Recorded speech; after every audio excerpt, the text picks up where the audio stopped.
Jharkhand chamber of commerce ने राज्य सरकार के बजट को बेहतर बताया है। झारखंड चैंबर ऑफ कॉमर्स के उपाध्यक्ष ने बताया कि पिछले साल के बजट में भी सरकार ने सिंगल विंडो सिस्टम की बात की थी, लेकिन बजट में वो कहीं नजर नहीं आ रहा। हालांकि उन्होंने सरकार के इंडस्ट्रियल पॉलिसी की तारीफ जरूर की, लेकिन ये बताने से नहीं चूके कि रांची के तुपुदाना इंडस्ट्रियल एरिया के हालात बेहद खराब हैं। ये राज्य सरकार का बजट है, 1 लाख करोड़ का बजट है। निश्चित तौर पे बजट में बहुत सारी खूबियाएं भी हैं, लेकिन व्यापार जगत को जो ज़रूरत है अगर वो मिल जाए तो मुझे लग रहा है कि झारखंड में व्यापार और उद्योग चलाने में कोई दिक्कत नहीं आएगी। दिक्कत बजट का नहीं है, बजट में तो हज़ारों प्रावधान रहते ही हैं और चूंकि एक्सपर्ट द्वारा बजट बनाया जाता है तो निश्चित तौर पे सभी बजट बेहतर और बेहतरीन होता है, लेकिन उसका एक्सक्यूशन कैसे हो इस पर सरकार को ध्यान रखना चाहिए। दुमका में 1932 के खतियान पर आधारित स्थानीय और नियोजन नीति लागू करने और बाहरी भाषाओं को हटाने की मांग को लेकर जनाक्रोश महारैली का आयोजन किया गया। सिदो कानू मुर्मू विश्वविद्यालय के छात्र समन्वय समिति के बैनर तले आयोजित इस रैली में हजारों की संख्या में लोगों ने प्रदर्शन किया।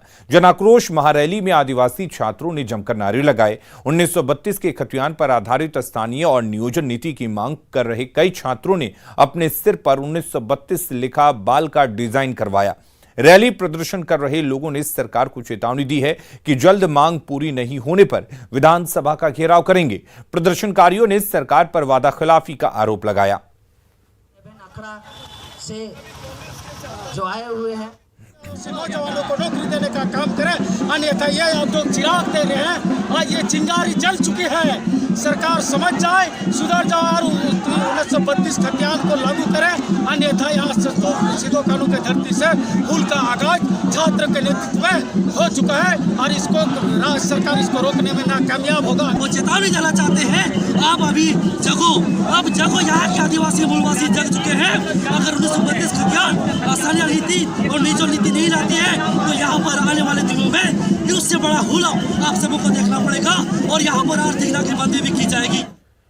यूक्रेन में एमबीबीएस की पढ़ाई कर रही श्रेया भारत लौट गई, लेकिन आज भी उनके जहन में यूक्रेन का मंजर तैर जाता है। मोबाइल पर वो दहशत की तस्वीरों को निहारती रहती हैं।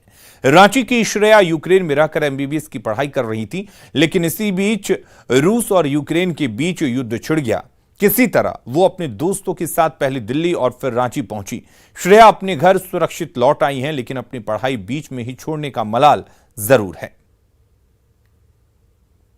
24 के मॉर्निंग पे अटैक हुआ, तो बाकी मैं तो फिर एक दिन पहले आई। उसके बाद फिर वहाँ मेरे काफ़ी फ्रेंड्स में मैं डायरेक्ट टच में थी, तो फिर वो लोग बताएं, वो लोग सब काफ़ी डरे हुए थे। बहुत ज़्यादा पैनिक का सिचुएशन था, क्योंकि हम सब ने कभी ऐसा कुछ फेस नहीं किया था। ये हमारे लिए लाइफ में फ़र्स्ट एक्सपीरियंस था, जो कि मीन्स सारे डरे हुए थे। सबसे अच्छी बात थी कि हमारा वेस्टर्न बॉर्डर में था, लेकिन ये पता नहीं था कि कब अटैक वहाँ भी हो जाए, इसीलिए सारे पैनिक किए हुए थे। और सिचुएशन अभी तो बहुत ही ज़्यादा वर्स्ट कंडीशन है वहाँ पे। बहुत अच्छा लग रहा है। हम इसके लिए नहीं, हम सारे बच्चों के लिए प्रार्थना किए कि सारे बच्चे अच्छा से निकल जाएं। इसके सब दोस्त लोग थे, ये भी बहुत परेशान थे दोस्त लोग के लिए कि मम्मी उन लोग के लिए भी प्रार्थना करो। हमने सभी के लिए प्रार्थना किया कि सब बच्चे अच्छे से आ जाए। और जंग के बीच यूक्रेन के विनिस्टिया में फंसी बोकारो की अंशिका श्रीवास्तव आज अपने घर पहुंच गईं। अंशिका ने इंडियन एम्बेसी, यूक्रेन और रोमानिया की सरकार को धन्यवाद दिया है। अंशिका ने बताया कि छात्रों ने गाड़ियों में भारत का झंडा लगाया था। छात्रों को जानकारी मिली थी कि पीएम मोदी की रूस के राष्ट्रपति से बात हुई है। ऐसे में छात्र बस के साथ बैग में भी तिरंगा लगाकर रखे हुए थे। बोकारो में सेक्टर 1 की रहने वाली अंशिका श्रीवास्तव यूक्रेन में मेडिकल की पढ़ाई करने के दौरान वहां विनिस्टा सिटी में फंसी हुई थी।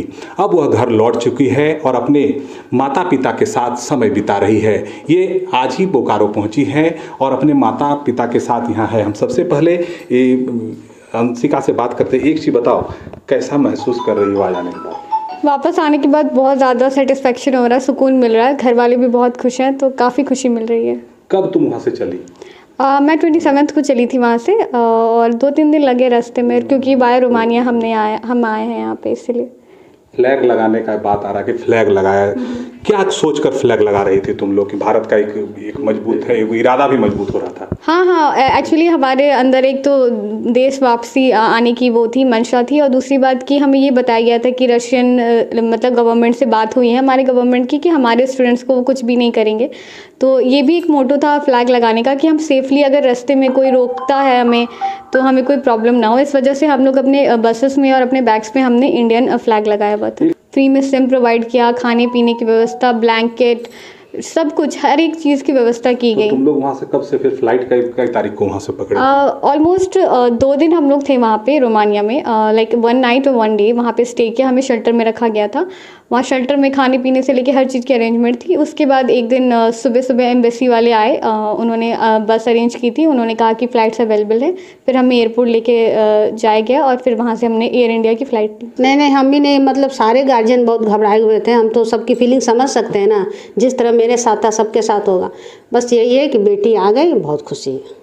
देखिए, जिस तरह से अंशिका वापस आई है, ऐसे में हम कह सकते हैं कि भारत सरकार का एक बहुत बड़ा योगदान है इनको सही सलामत लाने में। ऐसे में इनको अब ये चिंता जरूर है कि आने वाले समय में हम अपनी पढ़ाई कैसे पूरी करें। मृत्युंजय कुमार, न्यूज़ 18 बोकारो।